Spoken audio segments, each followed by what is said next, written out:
Table number 831, जीवन संगम। LIC ने ये पॉलिसी जो है 4 मार्च को लॉन्च की है। 4 मार्च 2015 को एलआईसी ने जीवन संगम लॉन्च की है, जो कि सिर्फ लिमिटेड टाइम के लिए अवेलेबल है। 1 जून को ये प्लान जो है क्लोज हो जाएगा। इसके बाद आप इस पॉलिसी को नहीं खरीद पाएंगे। काफ़ी अच्छी पॉलिसी है। एलआईसी समय समय पर ऐसे प्लान्स लेके आती है। तो इस पॉलिसी में क्या है, ऐसा क्या रखा हुआ है एलआईसी ने कि सिर्फ 90 दिन के आसपास, अगर 90 डेज के लिए ही बोलें, तो ये पॉलिसी लॉन्च की गई थी। 90 डेज के बाद इनको बंद करनी है। बेसिकली इस प्लान में दो अच्छी बातें हैं।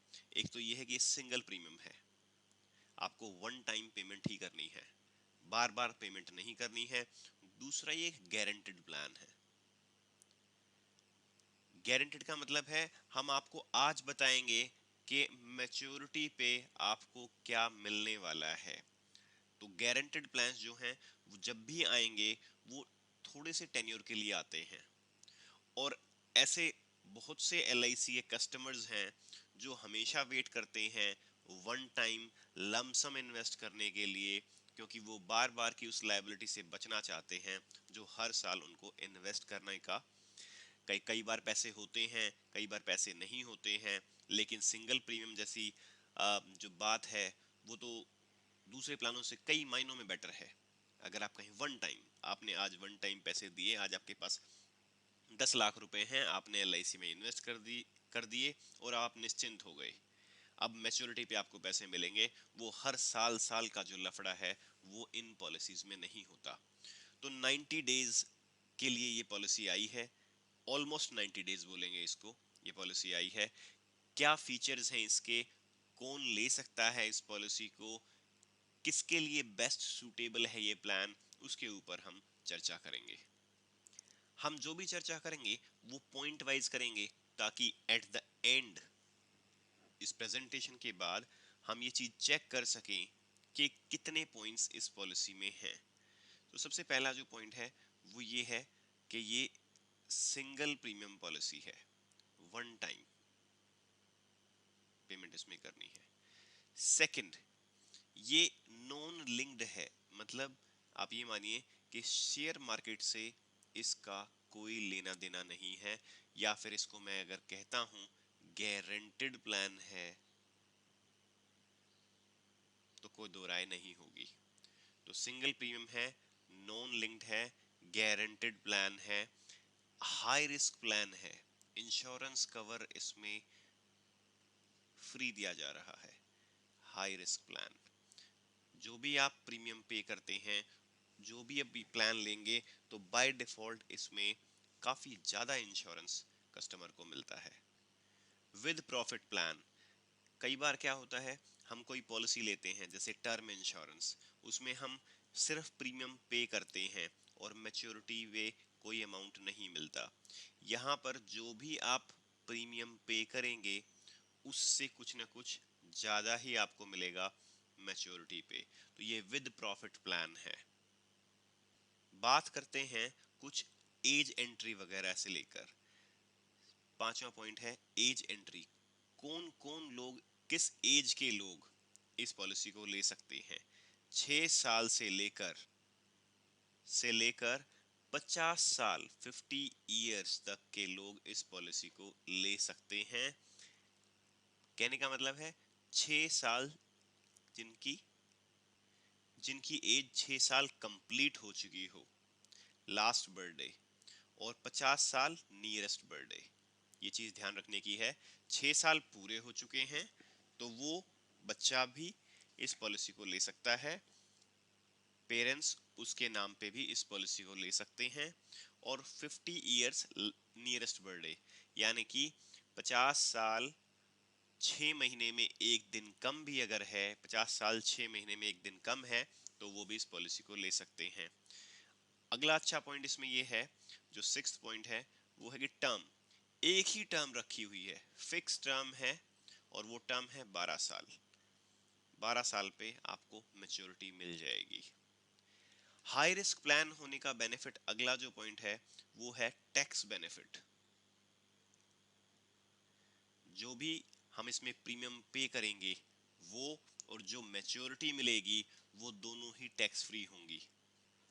टैक्स बेनिफिट के जो भी हमने प्रीमियम पे किया, एग्जाम्पल के तौर पे अगर हम लेते हैं, मान लीजिए हमने 50,000 रुपीज प्रीमियम पे किया, तो उस प्रीमियम का पूरा पूरा टैक्स बेनिफिट मिलेगा आपको अंडर सेक्शन 80C। और जो मैच्योरिटी मिलेगी, मान लीजिए 1,20,000 रुपए आपको मैच्योरिटी मिली, तो वो भी पूरी पूरी तरह टैक्स फ्री होगा अंडर सेक्शन 1010D। तो टैक्स बेनिफिट है।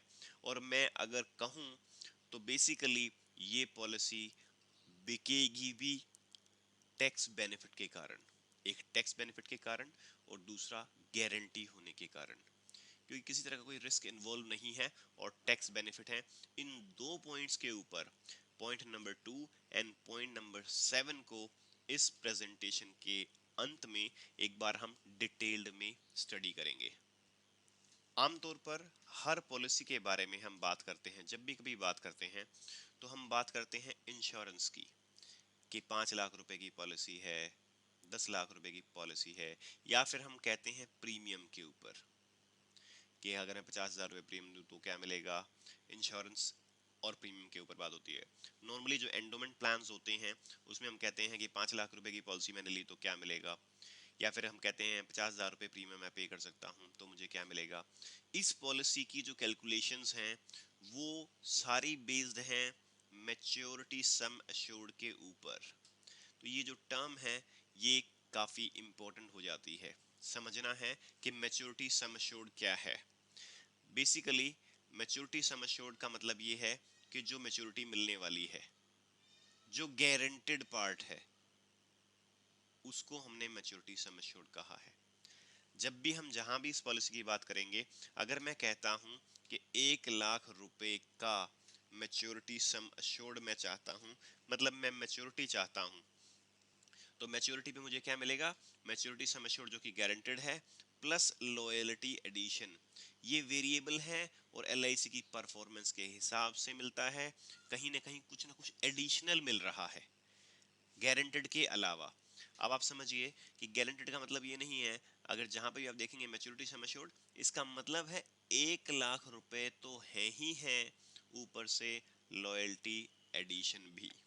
एग्जाम्पल मैं एक देना चाहूंगा यहाँ पर। अगर मैं कहता हूँ कि मेरी एज 32 है और 32 की एज पे मेरे को 32 से 12 साल के बाद आज मुझे 1 लाख रुपए की मैच्योरिटी सम एश्योर्ड चाहिए, मैच्योरिटी चाहिए, तो मुझे मिलेगा 1 लाख की मैच्योरिटी प्लस लॉयल्टी एडिशन। और उसके लिए मुझे आज कितने देने पड़ेंगे, वो मेरी एज पे मैच्योरिटी सम एश्योर्ड के हिसाब से प्रीमियम कैलकुलेट होगा। और वो प्रीमियम का जो कैलकुलेट होगा वो होगा 51,942, 51,942 इंक्लूसिव ऑफ सर्विस टैक्स। इसमें सर्विस टैक्स जोड़कर ये लिखा गया है, सर्विस टैक्स है 3.09%, वो इसके अंदर ही है। तो मुझे आज 51,942 रुपए देने पड़ेंगे और मुझे मैच्योरिटी पे गारंटेड 1 लाख रुपया प्लस लॉयल्टी एडिशन मिलेगी। और लॉयल्टी एडिशन अंदाजन 10% के आसपास होगी, जो कि 12 साल के बाद एलआईसी डिक्लेयर करेगी। तो कुल मिला के 1,10,000 रुपए के आसपास की मैच्योरिटी मिलनी चाहिए। तो ये जो पॉइंट है ये पॉइंट नंबर 8 है। अब जो भी हम बातें करेंगे वो मैच्योरिटी सम एश्योर्ड के ऊपर बातें करेंगे। हमने कहा, आप देखिए पॉइंट नंबर 8 जो था वो मैच्योरिटी सम एश्योर्ड था। मैच्योरिटी सम एश्योर्ड के बाद हमने प्रीमियम निकाला और वो प्रीमियम था पॉइंट नंबर 9, जिसपे कि 51,942। ये सर्विस टैक्स के साथ है। अगर इसमें से सर्विस टैक्स निकाल दूं तो बेसिकली जो एक्चुअल प्रीमियम आएगा जो एलआईसी चार्ज करेगी, क्योंकि सर्विस टैक्स तो गवर्नमेंट के पास चला जाता है, तो जो प्रीमियम बचेगा वो है 50,382 रुपए। तो ये है बेसिक प्रीमियम और ये है सर्विस टैक्स के साथ। 10वां पॉइंट हमने कहा इंश्योरेंस कितना होगा। इंश्योरेंस जो सीधा सीधा इस पॉलिसी में है, हमने कहा हाई रिस्क प्लान है। हाई रिस्क का मतलब है इसका सीधा सीधा 10 गुना, यानी कि 5,03,820 रुपए का इंश्योरेंस होगा। जो भी हमारा बेसिक प्रीमियम है उसका 10 टाइम्स इंश्योरेंस होगा। तो देखिए, हम इसमें कैलकुलेशन थोड़ी सी एक अलग डायरेक्शन से चलती है। हमें मैच्योरिटी देखनी है, मैच्योरिटी कितनी चाहिए, उसके हिसाब से प्रीमियम आएगा। प्रीमियम में से देखना है कि service tax with service tax है, विदाउट सर्विस टैक्स है। और विदाउट सर्विस टैक्स वाले को हम बोलते हैं बेसिक प्रीमियम। और बेसिक प्रीमियम का 10 टाइम्स जो है वो होता है इंश्योरेंस कवर। तो कितना पार्ट हुआ? तो आप समझ रहे हैं कि एग्जैक्टली इसमें कैलकुलेशंस कैसे होंगी। तो मैच्योरिटी सम एश्योर्ड के हिसाब से ही प्रीमियम डिसाइड होता है, और उसका जो भी बेसिक प्रीमियम होगा उसका 10 टाइम्स इंश्योरेंस कवर है। नेक्स्ट पॉइंट है पॉइंट नंबर 11। पॉइंट नंबर 11 कहता है कि आप ये policy minimum maturity sum assured 75,000 रुपए होनी चाहिए। मतलब इतनी मैच्योरिटी तो कम से कम आपको लेनी पड़ेगी अगर इस पॉलिसी को लेना चाहते हैं। फिर इस मैच्योरिटी के हिसाब से देखा जाएगा कि आपकी एज के हिसाब से क्या प्रीमियम आ रहा है, वो प्रीमियम आप देंगे और आपको ये मैच्योरिटी प्लस लॉयल्टी एडिशन 12 साल के बाद मिल जाएगी। Point number 12। इसके बाद अगर ऐसा नहीं है कि सीधा सीधा आपको 75,000 के बाद 1 लाख, 1.5 लाख, 2 लाख की मैच्योरिटी सम एश्योर्ड चूज करनी पड़ेगी। हर 75,000 के बाद जो मैच्योरिटी सम एश्योर्ड हमने लिया, इसके बाद जो मल्टीपल्स ऑफ 10,000 में आप डिसाइड कर सकते हैं। यानी कि 75,000 के बाद हम कह सकते हैं 85,000 मैच्योरिटी सम एश्योर्ड हम चूज कर सकते हैं, 95,000 हम मैच्योरिटी सम एश्योर्ड चूज कर सकते हैं। सॉरी, इसको मैं दोबारा ठीक करना चाहूंगा। 75,000 तो मिनिमम मैच्योरिटी सम एश्योर्ड हमने रखा हुआ है। इसके बाद मल्टीपल ऑफ 10,000, यानी कि ऐसा नहीं है कि 85, 95 ऐसे नहीं चलेगा। ये चलेगा 80,000 maturity sum assured, 90,000 maturity sum assured, 1 lakh, 1,10,000 and so on. तो मिनिमम मैच्योरिटी सम एश्योर्ड जो है वो 75,000 है। इसके बाद मल्टीपल ऑफ 10,000 जो है वो मैच्योरिटी सम एश्योर्ड हम चूज कर सकते हैं, और उनके हिसाब से ही प्रीमियम आएगा। ये है मिनिमम, ये मिनिमम मैच्योरिटी सम एश्योर्ड था, अगर हम इसको कहें minimum maturity sum assured. Third point है मैक्सिमम, कितना हम मैच्योरिटी सम एश्योर्ड चूज कर सकते हैं। Then answer is no limit. कितनी भी बड़ी पॉलिसी आप ले सकते हैं, कितनी भी बड़ी पॉलिसी आप ले सकते हैं। अब एक और पॉइंट है इंश्योरेंस से रिलेटेड ही, पॉइंट 14। इसको कैसे बोलेंगे कि अगर जैसे हमने कहा एज एंट्री इसमें 6 इयर्स से लेकर 50 इयर्स तक है, तो इसमें LIC में कई सारे चेंजेस होते हैं। नंबर 1, जो सबसे पहली बात है, इंश्योरेंस कवर जो शुरू होगा वो 8 इयर्स, अगर किसी की 6 साल है और उसने ये पॉलिसी ली है, तो जब तक 8 साल नहीं हो जाते इंश्योरेंस नहीं चालू होगा। तो अब केस बनता है एक, जब हम कह रहे हैं इंश्योरेंस नहीं चालू होता तो उस टाइम क्या मिलेगा, और अगर एज है 8+ तो क्या मिलेगा। तो आपको मैं कैटेगरी वाइज बता देता हूं। यहाँ पर आप कह रहे हैं कि इंश्योरेंस नहीं चालू हुआ, बच्चे की एज है 7 साल और आपने पॉलिसी ली, और 7 साल 6 महीने के बाद उसकी डेथ हो जाती है, तो उसको क्या मिलेगा। तो उसमें मिलेगा जो टोटल प्रीमियम इन्होंने पे किया हुआ है, सिर्फ वो वापस होगा। टोटल प्रीमियम पेड ही वापस होगा, और जो उसमें सर्विस टैक्स है या कोई कोई भी एडिशनल जो भी प्रीमियम लिया गया है वो वापस नहीं होगा। लेकिन 8 साल के बाद अगर डेथ होती है, चाहे वो 8 साल से लेकर कभी भी वो पॉलिसी है, उसके बाद अगर डेथ होती है, तो उस पे सम अश्योर्ड मिलेगा। सम अश्योर्ड जो कि कितना है, प्रीमियम का 10 टाइम्स है, वो सम अश्योर्ड मिलेगा। एंड दूसरी कंडीशन एक और भी है, ये तो 6 और 8 जो एज थी इनिशियली उसके ऊपर बात करने का था। एक पॉइंट और भी है, अगर डेथ होती है विद इन 5 ईयर्स तो केवल सम अश्योर्ड मिलेगा ऑफ द टर्म। यानी कि अगर किसी की एज है से 30 और उसने ये पॉलिसी ली और उसकी डेथ जो है वो विद इन 5 ईयर्स हो जाती है, तो केवल सम अश्योर्ड यानी कि प्रीमियम का 10 टाइम्स मिलेगा। और अगर डेथ होती है 5 साल पूरे होने के बाद तो सम अश्योर्ड और लॉयल्टी एडिशन भी मिलेगा। तो इन 3-4 पॉइंट्स को आप कंसिडर करके समझिए, ये काफ़ी इंपॉर्टेंट पॉइंट है। कि एक पॉइंट है कि प्रीमियम 6 साल से 8 साल के व्यक्ति को अगर ये पॉलिसी दी जाती है तो उसका इंश्योरेंस 8 साल पूरे होने पे शुरू होगा। 8 साल के बाद अगर किसी की एज है तो 8+ ईयर्स का कोई व्यक्ति इस पॉलिसी को लेता है तो इंश्योरेंस इमीडिएटली शुरू हो जाएगा। और अगर 5 साल के अंदर डेथ होती है तो केवल सम एश्योर्ड मिलेगा। 5 साल के बाद डेथ होती है तो सम एश्योर्ड और लॉयल्टी एडिशन भी मिलेंगे। और मैच्योरिटी तो है ही आपको कि मैच्योरिटी सम एश्योर्ड जिसके हिसाब से प्रीमियम हमने कैलकुलेट किया था वो, और लॉयल्टी एडिशन तो मिलेगी मिलेगी। तो ये कुछ इंपॉर्टेंट पॉइंट्स इसके पास इस पॉलिसी के बारे में। पॉइंट नंबर 14 जो हमने अभी डिस्कस किया उसको एक बार दोबारा देख लेते हैं। एज इस बार हमने 35 ली है। इसका मतलब ये हुआ कि 35 का मतलब है इमीडिएटली इंश्योरेंस शुरू हो गया। मैच्योरिटी सम एश्योर्ड हमने 1 लाख लिया, यानी कि हमारा जो क्लाइंट है वो चाहता है 1 लाख रुपए की उसको मैच्योरिटी मिले। प्रीमियम जो है वो आता है 35 की एज पे, इसमें कोई टैक्सेस वगैरह नहीं लगे हैं तो 51,835 रुपए एज एंट्री है। इंश्योरेंस इमीडिएटली शुरू हो जाता है, लेकिन ये कह रहे हैं कि 6 साल बाद अगर कोई डेथ होती है तो डेथ पे क्या है, इसका जो बेसिक सम अश्योर्ड था, यानी कि ये इस पे कोई सर्विस टैक्स नहीं लगा है तो बेसिक यही हुआ, बेसिक सम अश्योर्ड मिलेगा इसको बेसिक प्रीमियम का 10 टाइम्स सम एश्योर्ड बनता है, तो वो हो गया 5,18,350। और लॉयल्टी एडिशन क्योंकि 5 साल के बाद डेथ हो रही है, 5 साल से पहले डेथ हुई होती तो सिर्फ 5,18,350 रुपए मिलते।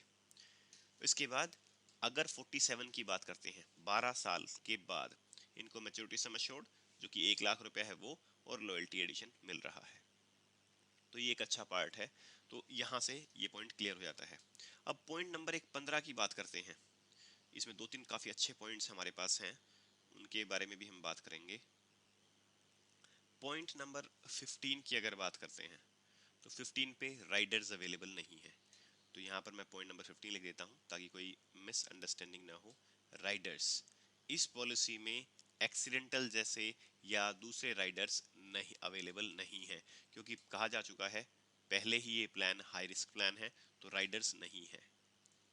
मोड जैसे कि पहले नंबर पे ही था, सिंगल प्रीमियम है, केवल एक बार ही आपने इन्वेस्टमेंट करनी है, बार बार इन्वेस्टमेंट नहीं करनी है। हाई मैच्योर, अब इसका कई बार एलआईसी भी चाहती है कि लोग ज्यादा से ज्यादा अमाउंट इन्वेस्ट करें, इसीलिए high maturity sum assured rebate भी दी जाती है, ताकि लोग अगर ज्यादा इन्वेस्ट करेंगे तो उनको ज्यादा बेनिफिट होगा। वो अब इसको देखिए कैसे क्या एग्जांपल है। मैच्योरिटी सम एश्योर्ड अगर एक 75,000 जो कि मिनिमम है उससे लेकर 1,90,000 तक है तो उस पे कोई भी बेनिफिट नहीं मिल रहा। यानी कि इसका मैं क्लियर करता हूं आपको। और अगर एक ब्रैकेट है 2 लाख से लेकर 3,90,000, अगर किसी ने मैच्योरिटी सम एश्योर्ड चूज किया है तो 15 रुपए पर 1000 ऑफ मैच्योरिटी सम एश्योर्ड का प्रीमियम पे फायदा होगा। 4 लाख एंड अबव है तो 20 रुपए पर 1000 ऑफ मैच्योरिटी सम एश्योर्ड का प्रीमियम पर फायदा होगा। इस पॉइंट को मैं आपको एक्सप्लेन करता हूं। हम 3 केस लेते हैं। एक बार हमने मैच्योरिटी सम एश्योर्ड 1 लाख ली, दूसरा एग्जाम्पल लिया हमने 3 लाख का, और एक एग्जाम्पल लिया हमने 5 लाख का। एज जो है हमने 32 ली, 32। तो हम प्रीमियम देखते हैं कि क्योंकि हमने मैच्योरिटी सम एश्योर्ड हमने चूज कर लिया है, अब हमने देखना है कि कितना कितना प्रीमियम 32 पे आ रहा है। जो बेसिक प्रीमियम है अगर हम उसको देखें तो वो है 50385 यहाँ पर आ रहा है। यहाँ पर अगर हम उसकी बात करते हैं, बेसिक प्रीमियम इतना है और सर्विस टैक्स के साथ जो प्रीमियम है वो 51942 है। अब एक थोड़ा सा एग्जांपल ले लेते हैं। 3 लाख की अगर पॉलिसी ली होती तो इसका जो प्रीमियम है वो आता 1,51,187 सर्विस टैक्स के साथ, और विदाउट सर्विस टैक्स आता 1,46,655 ये आता। और 5 लाख के लिए भी जो टोटल प्रीमियम आ रहा है वो आता है 249,400। इसके लिए मैंने मतलब विद सर्विस टैक्स। तो ये जो सारे के सारे यहाँ पर लिखे हैं ये विद सर्विस टैक्स हैं, with service tax, with service tax. अब आप छोटा सा एग्जांपल अगर आप देखेंगे, यहाँ देखिए इंश्योरेंस कितने का होगा। इंश्योरेंस 5 लाख रुपए का, 5,03,850 रुपए का। यहाँ पर 14,66,550 रुपए का, क्योंकि 10 टाइम्स है प्रीमियम का। ऐसे ही यहाँ पर भी होगा अप्रोक्सीमेटली 24 लाख रुपए। अब आप देखिए डिफरेंस क्या है। अगर आप इसको मल्टीप्लाई करके देखें, 1 लाख पे 51,000 है और यहाँ पर 3 लाख पे ये है।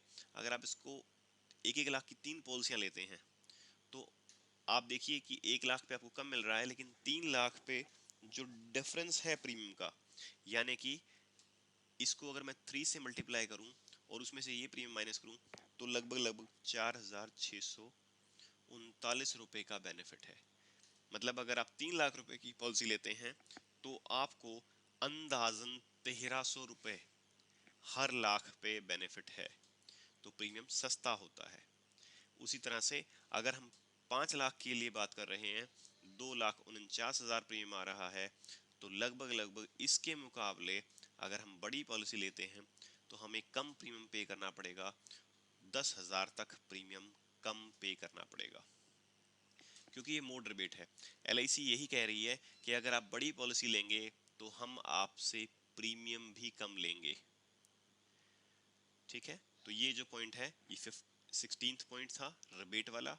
अब एक 17th पॉइंट है जो काफी अच्छा पॉइंट बनता है इस पॉलिसी में, वो है पॉलिसी लोन।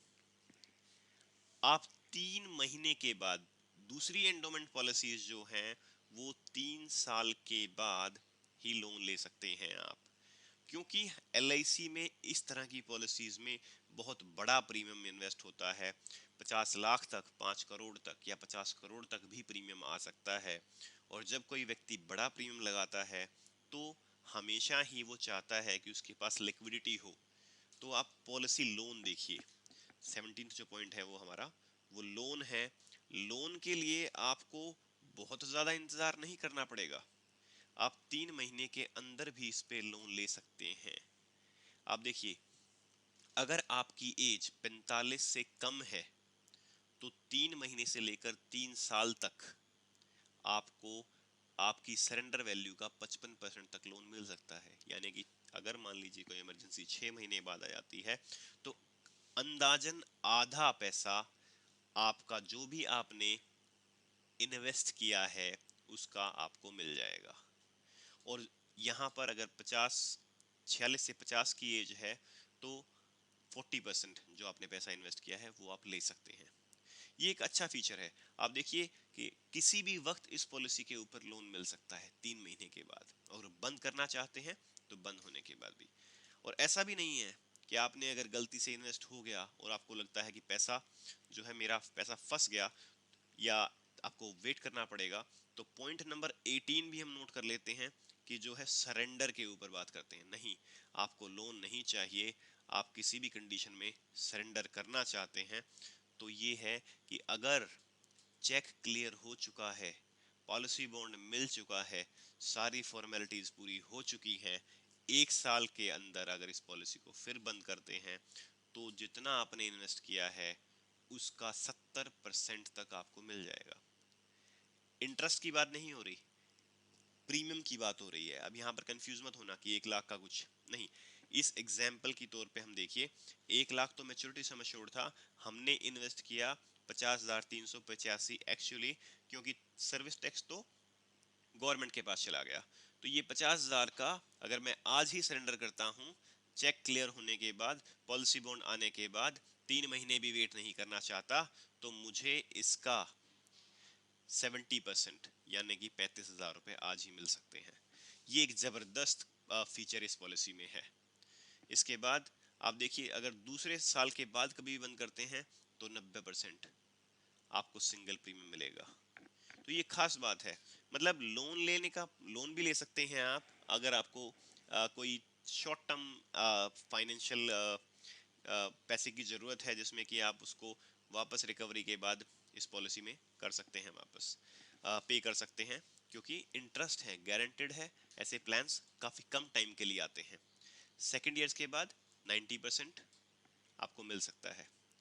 ठीक है, बैक डेटिंग इसमें अलाउड है, कहीं कोई दिक्कत नहीं है। बैक डेटिंग अगर किसी को 1 साल, जैसे 12 साल की टर्म तो हमने रखी हुई है, LIC ने रखी है, लेकिन क्योंकि जैसे कुछ लोग अगर मार्च के महीने में, मार्च 2015 के महीने में इस पॉलिसी को लेते हैं, तो और वो 1 अप्रैल से इसकी डेट ऑफ कमेंसमेंट या शुरुआती डेट 1 अप्रैल रख लेते हैं 2014, तो 12 साल की जगह मात्र 11 साल के बाद ही उनकी पॉलिसी मैच्योर हो जाएगी। ये एक और पॉइंट है, क्योंकि 1 साल तो हमने पीछे कर दिया और 11 साल हमें आगे चलना है, तो टोटल 12 साल पूरे हो जाएंगे। अब एक और पॉइंट है, पॉइंट नंबर 19 था बेसिकली ये। पॉइंट नंबर 19 जो है वो है back dating. Back dating and point number 20, कौन कौन से फॉर्म्स फिल होते हैं। ये वैसे एजेंट पर्पज से इंपॉर्टेंट है। अगर 6 से 10 साल का व्यक्ति पॉलिसी ले रहा है तो 360, और 10 साल से ऊपर, 17 साल, 18 साल से नीचे, लेस देन 18 ईयर्स, तो 340 फॉर्म, और 18 टू 50 अगर कोई है तो फिर उसमें आपको 300 फॉर्म, ये फॉर्म्स जो हैं वो फिल करने पड़ेंगे। ठीक है, सर्विस टैक्स 3.09% है और इसमें एक्स्ट्रा कुछ नहीं है। इनकम टैक्स बेनिफिट हम ऑलरेडी डिस्कस कर चुके हैं। जो आप बेसिक प्रीमियम दे रहे हैं उस पे अंडर सेक्शन 80C पे आपको पूरा पूरा रिबेट मिलेगा, और मैच्योरिटी या डेथ क्लेम है उस पे भी टैक्स बेनिफिट होगा। अब जैसा कि मैंने आपको कहा था कि 2 point, point number 2 and point number 7, जिसके कारण ये पॉलिसी बहुत ज़्यादा चलेगी, या इस पॉलिसी के आने का जो पर्पस है वो टैक्स है। तो टैक्स के ऊपर थोड़ा सा एक बार कैलकुलेशन करते हैं कि टैक्स कैसे लोगों को बेनिफिट दे सकता है। एग्जाम्पल लेते हैं, राम। राम का एक पैकेज है 15 लैक्स, 15 लाख रुपए का पैकेज राम का है, और राम एक FD कराता है। 15 लाख पैकेज का मतलब आप समझिए कि 30% स्लैब, 30% टैक्स स्लैब में राम आता है।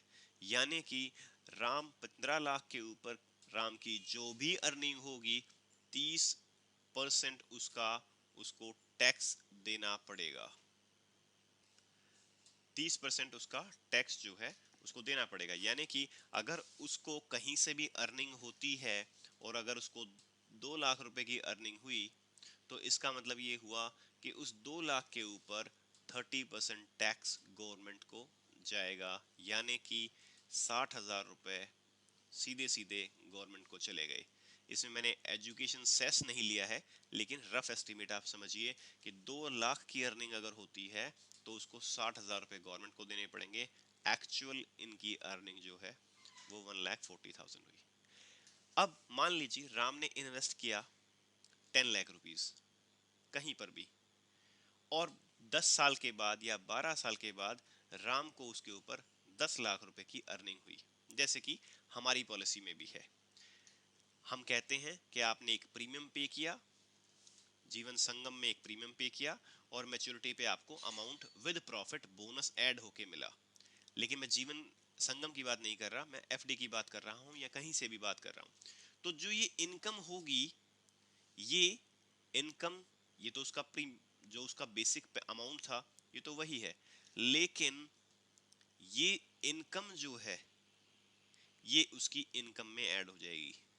12 साल के बाद या 10 साल के बाद राम का पैकेज कुछ ना कुछ पहले से ही बढ़ेगा, लेकिन अगर मैं मानूं कि पैकेज नहीं बढ़ा तो अब राम की इनकम जो होगी, मैंने कहा कि इससे ऊपर जितनी इनकम होगी वो उसकी इनकम में ऐड हो जाएगा, 30% उसको टैक्स देना पड़ेगा। यानी कि अगर उसने कहीं से भी अर्निंग की तो इस 10 लाख का 3 लाख तो टैक्स में चला गया, मतलब 7% ही, सॉरी 7 लाख ही राम को बेनिफिट हुआ। और अगर इसके ऊपर हम रिटर्न कैलकुलेट करने लगे तो आप देखिए, मैं अगर एग्जाम्पल लूं एक छोटा सा, मैं कहता हूं कि 8% के रिटर्न थे और उसके बेसिस पे उसको 10 लाख रुपए मिल रहे थे, तो हम 8% का अगर 3% निकाल लें तो मतलब 2.4% आप माइनस कर दीजिए, यानी कि 5.6% रिटर्न राम को मिल रहे हैं।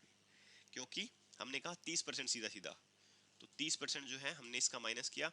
अगर उसको कहीं से 8% का फायदा हो रहा था, 8% रेट ऑफ इंटरेस्ट पे 10 लाख रुपए मिल रहे थे, तो 2.4% का तो उसको टैक्स ही लग गया, तो बेसिकली उसको 5.6% एक्चुअली मिल रहा था।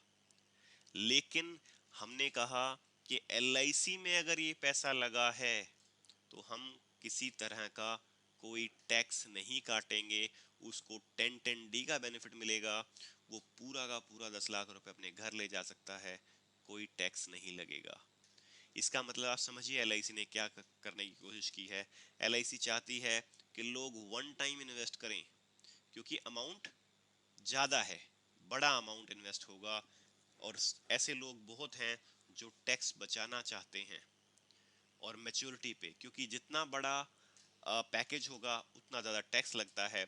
10 लाख एंड अबाव के अगर 10 लाख से अधिक के अगर आपके पास कस्टमर हैं जिनका पैकेज 10 लाख है, उससे अधिक अर्निंग है, तो ये जो पॉलिसी है उनके लिए बेस्ट प्लान होगा। और आप समझाएंगे भी नहीं, और समझाने के अलावा जब टैक्स के ऊपर बात करेंगे, they will definitely buy from you, वो बिल्कुल आपसे खरीदेंगे।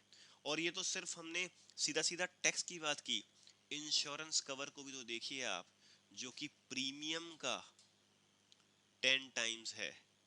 अगर मैं 10 लाख रुपए प्रीमियम इन्वेस्टमेंट की बात करता तो उसको हमने 12 साल तक 1 करोड़ का इंश्योरेंस भी तो दिया। जब इंश्योरेंस की कॉस्ट को भी आप उसके अंदर डालेंगे कि हाँ, और टोटल कैलकुलेशन करेंगे, तो ये पॉलिसी ऐसी होगी कि जिसका कोई जवाब ही नहीं होगा। फ्लेक्सिबिलिटी है इसमें, गारंटेड है ये, मार्केट से लिंक्ड नहीं है ये, हाई इंश्योरेंस प्लान है ये, बच्चों के नाम की पे भी ली जा सकती है। ऐसी पॉलिसी अगर हमारे पास है तो मुझे लगता है कि ये 90 डेज के लिए लॉन्च हुई है, तो ऐसा लगना चाहिए कि वो 90 डेज हमारे हाथ से निकल रहे हैं, और हमें ज़्यादा से ज़्यादा मेहनत करनी चाहिए ताकि ये पॉलिसी सक्सेसफुल हो सके। Thank you.